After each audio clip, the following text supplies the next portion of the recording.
दोस्तों, क्या आप एक बिजनेसमैन हैं और आप अपने बिजनेस के लिए फंड चाहते हैं या आप कोई नया बिजनेस स्टार्ट करना चाहते हैं? उसके लिए आपको फंडिंग की आवश्यकता है और आप बैंकों के चक्कर लगा लगा के थक गए हैं, आपको फंड नहीं मिल रहा है। तो आज के इस वीडियो में हम एक ऐसे स्कीम के बारे में डिस्कस करने वाले हैं जिसमें आपको 50 लाख रुपए तक का लोन और उसमें 35% तक की सब्सिडी मिल जाएगी और आपको अपने नए स्टार्टअप के लिए बहुत ही आसानी से लोन मिल जाएगा ऑनलाइन प्रोसेस के थ्रू।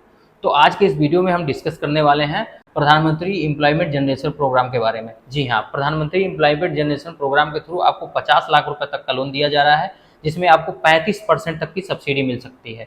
तो इस वीडियो में हम इस प्रधानमंत्री एम्प्लॉयमेंट जनरेशन प्रोग्राम के बारे में कंप्लीट डिस्कस करने वाले हैं। सबसे पहले हम ये बात कर लेते हैं कि हम इस वीडियो में क्या क्या डिस्कस करेंगे। तो इसमें आपको सब्सिडी कैसे मिलेगी 50 लाख के लोन पे 35% की, उसके बारे में डिस्कस करेंगे। फिर आपको एलिजिबिलिटी चेक करके बताएंगे कि इसकी एलिजिबिलिटी कैसे आती है। उसके बाद आपको एप्लीकेशन प्रोसीजर के बारे में बताएंगे। फिर आपको बताएंगे कि इसमें क्या क्या डॉक्यूमेंट्स लगते हैं, इसके रेट ऑफ इंटरेस्ट क्या है और इसमें प्रोजेक्ट रिपोर्ट लगता है तो आप उसको कैसे बनवा सकते हैं। और साथ में हम आपको फुल प्रोसेस दिखाएंगे एप्लीकेशन का कि आपको अप्लाई कैसे करना है, शुरू से लेकर लास्ट तक हम आपको एप्लीकेशन प्रोसेस इसमें दिखाएंगे। सबसे पहले हम इसमें जान लेते हैं कि इसकी एलिजिबिलिटी क्राइटेरिया क्या है, क्या एलिजिबिलिटी हो रहेगी तो आपको ये लोन मिल सकता है। तो सबसे बड़ी बात यह है कि आपका भारत का नागरिक होना जरूरी है और आपकी एज 18 साल से ऊपर होनी चाहिए। दूसरा, आपके पास एक प्रोप्राइटरशिप फर्म होना चाहिए, अगर नहीं है तो आप एमएसएमई उद्यम रजिस्ट्रेशन करा सकते हैं। अगर आप उस एमएसएमई और उद्यम रजिस्ट्रेशन भी अभी तक नहीं कराया है आपने, तो इस पे पूरा कंप्लीट वीडियो मैंने बनाया है कि आपको अप्लाई कैसे करना है, उसका लिंक मैं डिस्क्रिप्शन में दूंगा, वहाँ से देख करके आप खुद घर बैठे अप्लाई कर सकते हैं। फिर हम बात करेंगे कि इसमें कोई भी इनकम क्राइटेरिया नहीं है, किसी भी तरह के आईटीआर की ज़रूरत नहीं है। अगर आपके पास आईटीआर नहीं है तो आप उसमें नो कर सकते हैं, नहीं देंगे तो चलेगा। उसके बाद से कम 8 पास होना ज़रूरी है और 8 पास का भी सर्टिफिकेट आपके पास होना ज़रूरी है। अगर आप 8 से तक भी नहीं पढ़े हैं, 8वीं तक भी नहीं पढ़े हैं तो इसके लिए आप एलिजिबल नहीं हैं। कम से कम 8 पास आपका होना बहुत ज़रूरी है। उसके बाद आपके पास एक प्रोजेक्ट होना चाहिए, इसके लिए नए प्रोजेक्ट होने चाहिए, तभी आप इसमें एलिजिबल होंगे। आपको वो प्रोजेक्ट बनवा कर किसी सीए से आपको उसमें सबमिट करना होगा। और कोई भी गवर्नमेंट स्कीम आप अभी तक अवेल नहीं कर रहे हैं, कोई भी गवर्नमेंट स्कीम या किसी भी तरह की सब्सिडी नहीं ले रहे हैं किसी प्रोग्राम में, तभी आप इसके लिए एलिजिबल हो पाएंगे। तो चलिए सबसे पहले हम इसमें चेक करते हैं कि आप इसकी एलिजिबिलिटी कैसे चेक करेंगे। सबसे पहले हम एलिजिबिलिटी चेक करके दिखाएंगे आपको कि इसकी एलिजिबिलिटी कैसे चेक होती है। तो एलिजिबिलिटी चेक करने के लिए आपको सबसे पहले जन समर्थ के पोर्टल पर जाना है। इसका लिंक मैं आपको डिस्क्रिप्शन में दे दूंगा, वहाँ से आप डायरेक्ट जा सकते हैं या आपने गूगल पे टाइप कर लेंगे जन समर्थ, वहाँ से आप जा सकते हैं। जन समर्थ पे आप जैसे ही जाएंगे जन समर्थ का पोर्टल आपको ओपन होगा, इस तरह का इंटरफेस कुछ खुल जाएगा। इसमें आपको लिखा होगा काइंड अटेंशन फॉर एप्लीकेशन, क्योंकि यहाँ पे सबसे पहले यही लिखा है कि आपको किसी भी तरह का पेमेंट किसी को भी देने की आवश्यकता नहीं है। इस लोन के लिए कोई भी आपसे किसी भी तरह का पेमेंट चार्ज नहीं कर सकता है। तो आपको इस तरह का कुछ पोर्टल मिलेगा जिसमें लिखा है national portal of credit linked. इसमें आपको बहुत सारी चीज़ें मिल जाएंगी, बहुत सारे एप्लीकेशंस हैं जहाँ से आप चेक एलिजिबिलिटी कर सकते हैं। लेकिन हमें बिजनेस लोन चाहिए तो हम बिजनेस एक्टिविटी लोन पे जाएंगे। यहाँ पे 6 स्कीम अवेलेबल है और ये न्यू बिजनेस और एक्सपेंडिंग एग्जिस्टिंग बिजनेस के लिए। तो चेक एलिजिबिलिटी पर जाकर हम अपने एलिजिबिलिटी को चेक करेंगे कि कैसे हम कितने में हम एलिजिबल हैं। फिर यहाँ पर हमको अदर लोन बिजनेस में जाना है। अदर लोन बिजनेस में जाने के बाद हमको यहाँ पे न्यू बिजनेस के लिए टाइप करना है और आप 8 पास हैं या नहीं ये आपको यस नो करना है। यहाँ पे आपको ईडीपी ट्रेनिंग के बारे में पूछेगा, तो ईडीपी ट्रेनिंग आप पहले भी अगर लिए हैं तो यस करिए, नहीं तो नो कर दीजिए। आप ईडीपी ट्रेनिंग इसके बाद भी ले सकते हैं, अप्लाई करने के बाद भी ईडीपी ट्रेनिंग ले सकते हैं। उसके बाद हमें अपना बिजनेस नेचर सेलेक्ट करना है। नेचर ऑफ बिजनेस क्या है, मैन्युफैक्चरिंग है या हम बिजनेस सर्विसेज है या ट्रेडिंग है, तो हम बिजनेस सर्विसेज है तो बिजनेस सर्विसेज सेलेक्ट कर लिए। मेल फीमेल आप जो भी हैं आप चुन सकते हैं। इसका सोशल कैटेगरी क्या है आपका, जो आप वो बता दीजिए कि आप जनरल हैं, क्या हैं, ओबीसी हैं या एससी एसटी हैं। आप हिल स्टेशन एरिया में रहते हैं या बॉर्डर एरिया में रहते हैं, तब आप एस करेंगे या नो करेंगे। उसके बाद आप यहाँ पे अपना लोकेशन देख लेंगे। लोकेशन आपका अर्बन रूरल, उसी हिसाब से आपको सब्सिडी मिलेगी। अगर आप अर्बन में है तो आपको 25% मैक्सिमम सब्सिडी, रूरल में है तो 35% सब्सिडी मिलेगा। उसके बाद हमें अब यहाँ पे एस्टिमेटेड प्रोजेक्ट कॉस्ट अपना देना है कि कितना एस्टिमेटेड कॉस्ट है हमारा। अगर हमारा कॉस्ट जितना है उस हिसाब से हमको 10 से 15% का अपना एक सोर्स दिखाना पड़ेगा कि इतनी कैपिटल हमारे पास है, उतना हम इन्वेस्ट करेंगे। तो मैंने 8.5 लाख रुपए लिया है और मैंने 1,20,000 रुपए का अपना सोर्स बताया है कि मेरे पास 1,20,000 रुपए कैपिटल है, मैं उतना ही लगा पाऊंगा। अब हम यहाँ पे एलिजिबिलिटी चेक करेंगे तो देखिए यहाँ पे प्रधानमंत्री मुद्रा योजना के तहत 7,30,000 मिल रहा है और आपको 5 साल के लिए, लेकिन हमें प्रधानमंत्री एम्प्लॉयमेंट जनरेशन प्रोग्राम की तरह 7,30,000 मिला, लेकिन यहाँ पे 2,12,500 तक की सब्सिडी में मिल रही है और 7400 रुपये EMI आ रही है। 15 साल के लिए हम एलिजिबल हैं।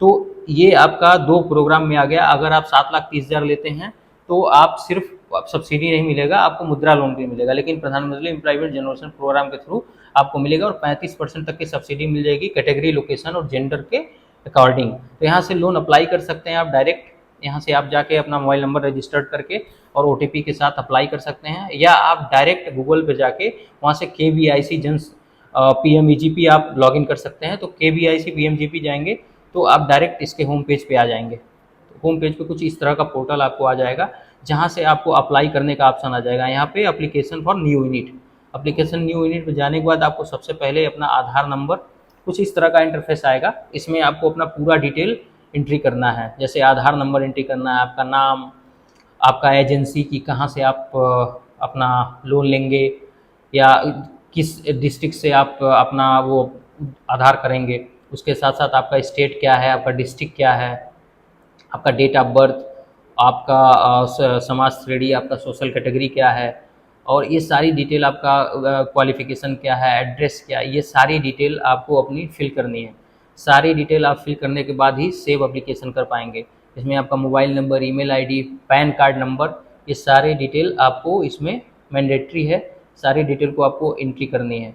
तो चलिए अब मैं एक बार इसमें डिटेल को एंट्री करके फिर सेव एप्लीकेशन करता हूँ। इसमें आपको अपना डिटेल एंट्री करना है और इसमें कुछ चीज़ें ऐसी हैं, जैसे आपको DIC सेंटर, अपना जो आप डिस्ट्रिक्ट सेंटर देंगे वो DIC डिस्ट्रिक्ट इंडस्ट्रियल सेंटर, आप वहीं पे इंडस्ट्री सेंटर सेलेक्ट करेंगे और उसके बाद से आप अपना पूरा डिटेल एंट्री करेंगे। इसमें जो भी डिटेल मांग रहा है वो सारी डिटेल आपको यहाँ पे एंट्री कर लेनी है। तो स्टेप बाय स्टेप आप एक एक डिटेल एंट्री करते जाइए, कौन कौन सी डिटेल है। अगर आपको नहीं समझ में आएगा तो आप आगे कमेंट बॉक्स में बता सकते हैं कि आपको ये चीज़ें समझ नहीं आ रही है, वहाँ पे क्या फिल होगा, तो हम कमेंट बॉक्स में आपका वो जवाब बता देंगे। तो आपको पूरा डिटेल फिल करना है। साइड में आपको सारी चीज़ें दिखेंगी कि साइड में वो लिखा भी हुआ है कि उसमें क्या क्या आपको फिल करना है।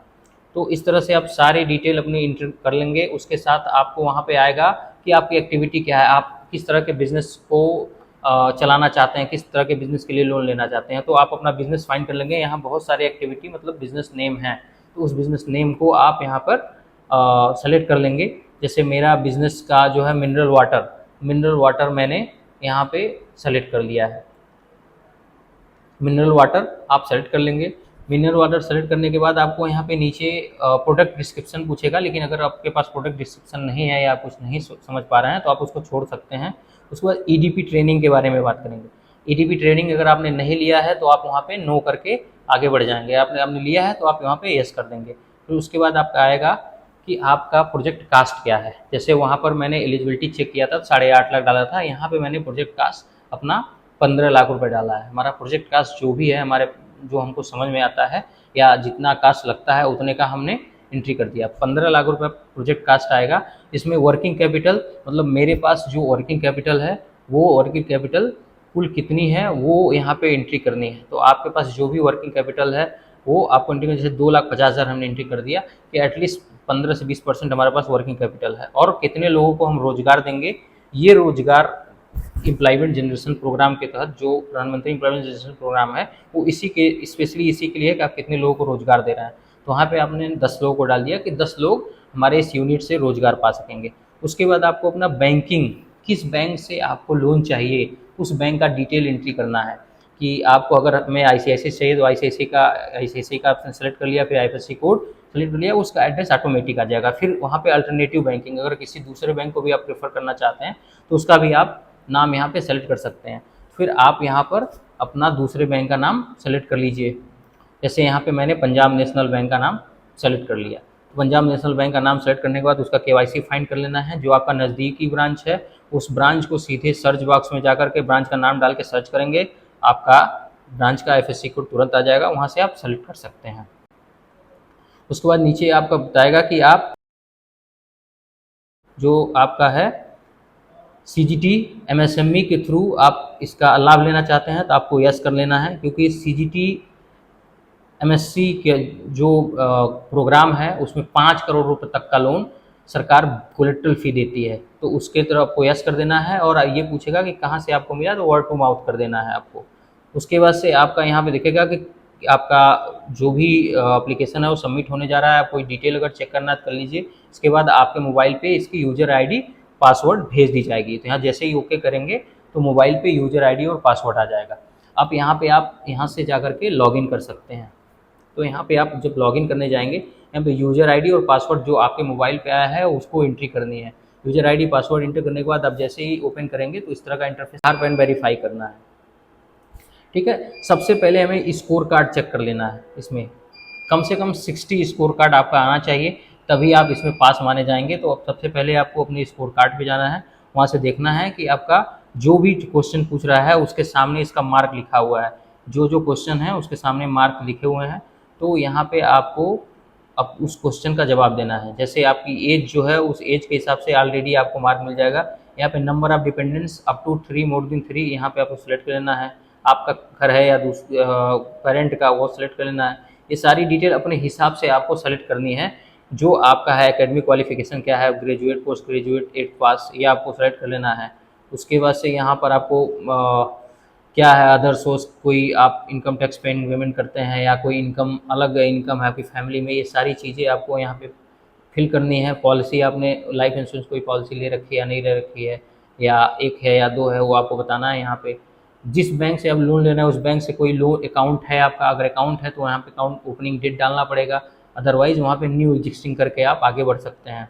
तो ये सारी डिटेल जो है इस जितने भी क्वेश्चंस हैं इसके जवाब आपको देने हैं, तभी आपका एक स्कोर आएगा और तभी आप एप्लीकेशन के लिए एलिजिबल हो पाएंगे, तभी आप लोन के लिए एलिजिबल हो पाएंगे। तो ये सब कुछ करने के बाद आपको कंडीशन सेव करना है। देखिए जैसे मैंने सेव किया तो इसमें मेरा 83 स्कोर आया है। तो इस तरह का आपका भी 60 से ऊपर का स्कोर आना चाहिए, तभी आप सबमिट कर पाएंगे। अब हम आगे बढ़ते हैं अपलोड में। तो यहाँ पे अपलोड करने के लिए आपको जैसे पासपोर्ट साइज़ का फ़ोटो चाहिए, प्रोजेक्ट जो आपको लोन चाहिए जिस बिज़नेस के लिए उसका प्रोजेक्ट रिपोर्ट चाहिए यहाँ पे, और ये सारी डिटेल आपको सबमिट करनी है, अपना एजुकेशन सर्टिफिकेट और सब कुछ आपको सबमिट करना है, तभी आपका एप्लीकेशन आगे अप्रूव्ड होगा। इसके बाद फाइनल सबमिशन पे हम जाएंगे। फाइनल सबमिशन तब तक नहीं होगा जब तक आप ये सारे डॉक्यूमेंट्स अपलोड नहीं करेंगे और ईडीपी सेंटर का डिटेल फिल करेंगे। जब तक ईडीपी सेंटर जो आया था उसमें ईडीपी सेंटर का कि कहाँ आपका ईडीपी सेंटर है और आप ट्रेनिंग कहाँ से लेंगे, वो सारी डिटेल आप फिल करेंगे, डॉक्यूमेंट्स आप सबमिट करेंगे, तभी ये फाइनल होगा। अब हम आपको बताते हैं कि आप ईडीपी ट्रेनिंग कैसे लेंगे। ईडीपी ट्रेनिंग लेने के लिए इसी पोर्टल पे आपको जाना है, ईडीपी के ऑप्शन में। वहाँ पर आपको ऑनलाइन और ऑफलाइन दोनों ऑप्शन मिल जाएंगे ईडीपी ट्रेनिंग के लिए। वहाँ पे आपको एक ऑनलाइन ईडीपी का uddemy.org.in का आपको लिंक मिल जाएगा, वहाँ से जाके आप ऑनलाइन अपना ईडीपी ट्रेनिंग के लिए अप्लाई कर सकते हैं। आप बैंक सेंक्शन, आप जो लोन अप्लाई कर रहे हैं वो सेंक्शन से पहले भी कर सकते हैं और लोन सेंक्शन होने के बाद भी आप ईडीपी ट्रेनिंग ले सकते हैं। उसके बाद आप डाउनलोड करेंगे बैंक फॉर्म फिजिकल वेरिफिकेशन के लिए। आपके घर फिजिकल वेरिफिकेशन होगा और उसके बाद आप नज़दीकी जो डीआईसी सेंटर है वहाँ से जाकर आप अपना सबमिट करेंगे फाइल, और उसके बाद आपको बैंक लोन देगी जब वहाँ से अप्रूवल आपको मिल जाएगा। तो ये है कंप्लीट प्रोसेस आपका प्रधानमंत्री एम्प्लॉयमेंट जनरेशन प्रोग्राम का। ये स्टेप बाय स्टेप मैंने एक एक चीज़ें आपको बताया है। अगर कहीं से कोई कमी है तो आप हमें कमेंट बॉक्स में ज़रूर बताइएगा, और अगर वीडियो आपको अच्छा लगा तो वीडियो को लाइक करें और चैनल को सब्सक्राइब करें।